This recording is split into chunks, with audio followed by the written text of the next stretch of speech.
Hello everyone, this is Megan from Just a Couple of Nerds, and I'm excited to share with you my first crafting hack video. I am a huge crafter. I do tend to be a little bit impulsive with my crafting, so I don't always have all of the supplies necessary to do it in the traditional way, which is why I enjoy my craft hack videos.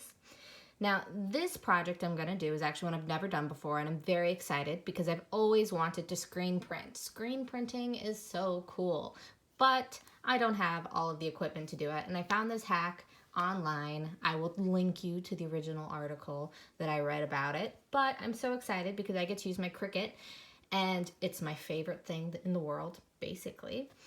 For those of you who are unfamiliar with Cricut, I will do a separate Cricut video later on, but essentially it is a fancy die cutter. You can cut pretty much anything with it. You can cut leather, you can cut vinyl, you can cut stencils, all sorts of fun things. We are using it today to essentially create a reverse stencil that we're going to be putting on our screen printing screen as our kind of stencil for the screen print. This way we can reuse the screen multiple times as opposed to the traditional screen printing where you'd emulsify the image on the screen itself. Now I'm super excited about it. We're going to try it together. I am just using a decal that I've actually already created. You can find this decal on my Etsy store, Geeky Goods and Gifts, so check it out. I've just blown it up a little bit so that we can put it on a t-shirt or a bag. Not sure what it's going to be on yet. But couple notes about the image I chose to use. I wanted something that was super clear because this is my first try at this, and I've welded this. That's because I wanted to make sure that all of the cursive comes off together, not individually. I didn't want it to be messy or anything like that. Now, the one thing I wanted to make sure I showed you before I switch over to my Cricut view was this page. Now, for those of you who are a little bit newer at Cricut, just so you know, you can move these images around your mat. Now, for me, this is important right now because I don't want to cut it right up in the middle because I want the edge of the vinyl to be a little thicker so it's easier and less messy when I screen print. So I'm just going to drag it down about 1.5 inches in.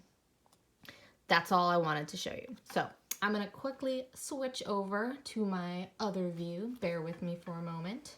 All right, now we're at my Cricut view here. I'm just using some scrap vinyl that I don't often use. This color is not very popular on my store. So I'm just going to lay it down here on the mat. Since it's a bigger piece, I'm gonna go ahead and use my brayer to make sure that it's stuck down. All right, and then we're gonna load it in just like we normally would. Hit continue over on the screen. We're gonna make sure that the material is set to vinyl, which it is. We got the go ahead. And off we go. I'm not gonna bore you with watching it cut the whole thing. So I'll catch up with you when we're weeding. All right, so we've unloaded the design. We've taken it off the mat. Some people do weed on the mat. I just don't personally like doing it myself, but I've already gotten us started here. Just remember that since we're making a stencil, we're weeding the image itself, so we don't have the backing on. So we're just gonna go through, slowly weed this away. I'm using the Cricut tools, but you don't have to. There's tons of off-brand that are cheaper, but I just like them. When I purchased this, I got a bundle, and I love these tools. I don't think I would change. Now, we're going to slowly go through this whole design. We're going to make sure that we've created the stencil correctly, and then I'm going to pick up back when we are applying the decal to the screen. Okay, so we have our image all beautifully weeded. I put it back on the mat for this next step because, frankly, I just thought it'd be easier. Like I said, I've not done this yet. We're getting ready to apply the stencil to our screen. Now, in order to get this image to lift off properly with all of these spaces in between the words, we're going to use a bit of transfer tape. Now, normally in a decal, you would want to use more transfer tape to cover the entire space of the decal, but since I'm only trying to make sure that these little bits stay when we're transferring the whole piece, I've kind of just used a scrap piece here so that I can cover the words. That way we can just peel this off like we normally would, and it's going to be able to go all the way onto our screen. Now I'm going to use my little scraper tool. My nails are always a bit of a mess because I'm a crafter. We're going to take this piece of transfer tape off like so. Now, a lot of people use a lot of different methods to do this, like the hinge method, things like that. Like I said, I'm a bit of a MacGyver, so I'm going to go ahead and eyeball it here. And then we're going to slowly put it on. All right. Use the brayer one more time. I also have these lovely scraper tools that I use. Make sure that's nice and tight. All right, now I'm gonna get ready to apply this to the screen. All right, so here we have a pretty typical screen printing screen. And we have our lovely decal. As you can see, it fits nice right in the side. Now, in the original article I read that talked about doing this, told me to put it on the inside. Now, hypothetically, you could mirror the image and put it on the other side.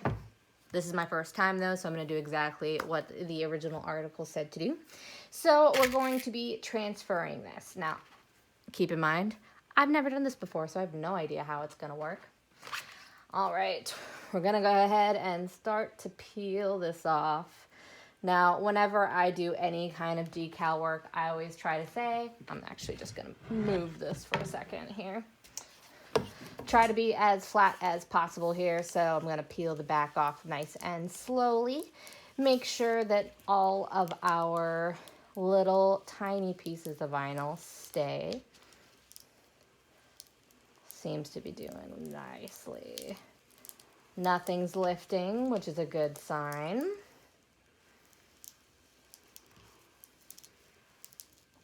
Excellent. All right, now let's bring this sucker back. All right, we're gonna go ahead and place this right in the middle, kind of center first, nice and flat. I'm gonna go ahead and use my scraper to make sure there's no bubbles.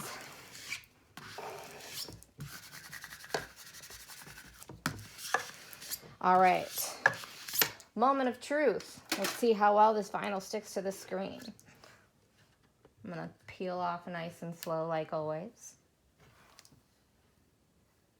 Seems to be sticking pretty nicely actually. Always go nice and slow with vinyl because it can tear, but it looks like it's holding. Haven't really had anything lift up yet, even the small pieces, so good sign.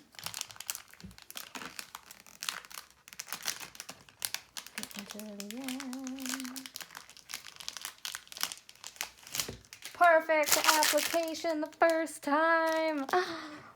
Look at how pretty that is. Okay, now I'm gonna just kind of do the edges nice and neat, but I think we're pretty solid here.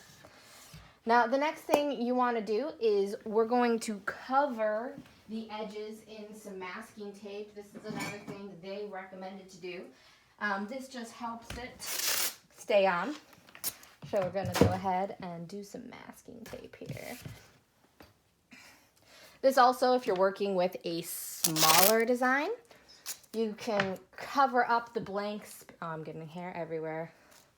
Okay.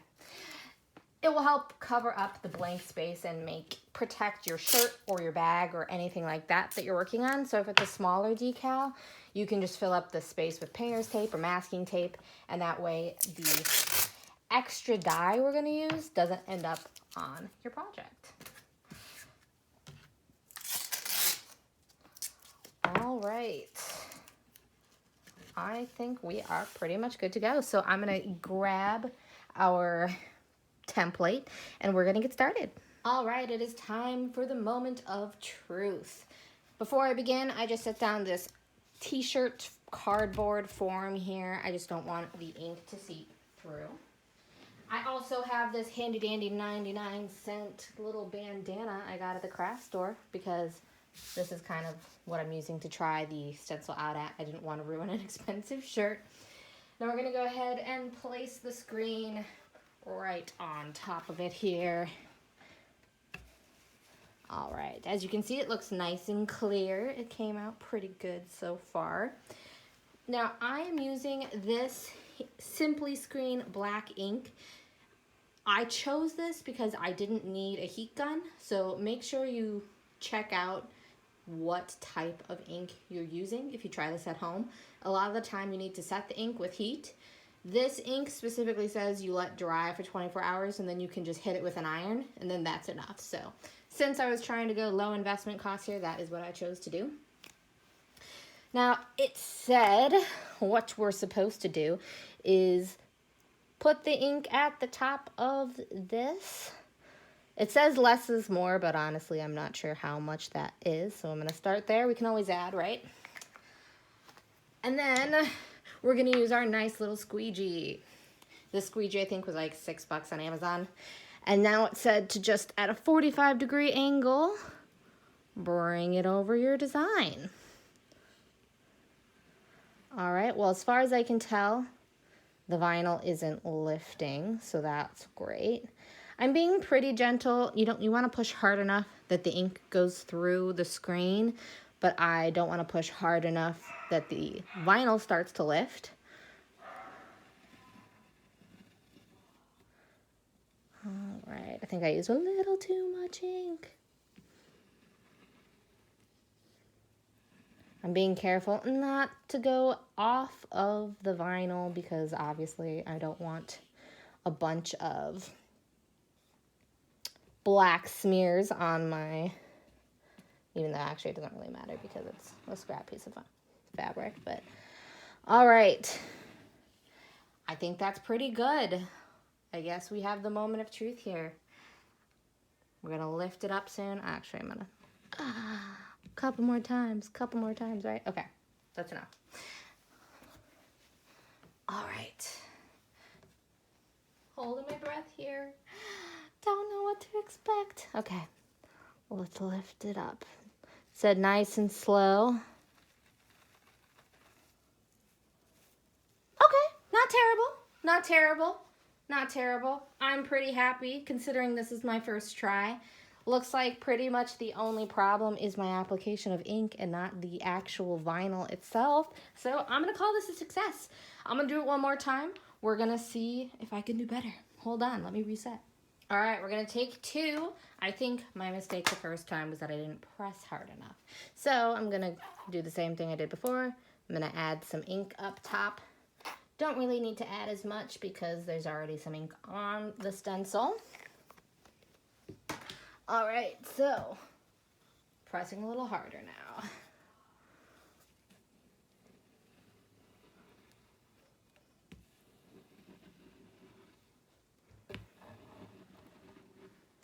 All right, well, I'm pressing significantly harder this time, and I'm really not seeing any lifting of the vinyl, so I think that that's a good sign.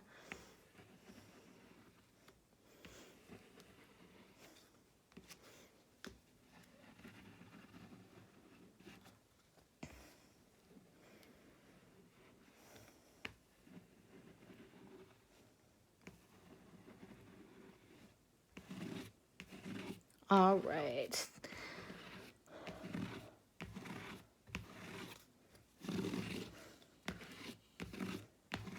All right, well, that was probably a little bit of overkill, but we shall see. Okay. Take number 2. Let's see what happens. Are you ready? Okay. Nice and slow here. Ah! Yes! This is amazing. This is officially my favorite project I've ever done. That looks so great. I'm so happy right now. So I guess the hack works. It looks totally awesome. There's not really any bleeding, and it's pretty legit. So first time, second time, kind of foolproof here, honestly. I'm gonna give 2 thumbs up on this hack. I will write out some more instructions, and if you have any questions, feel free to hit me up.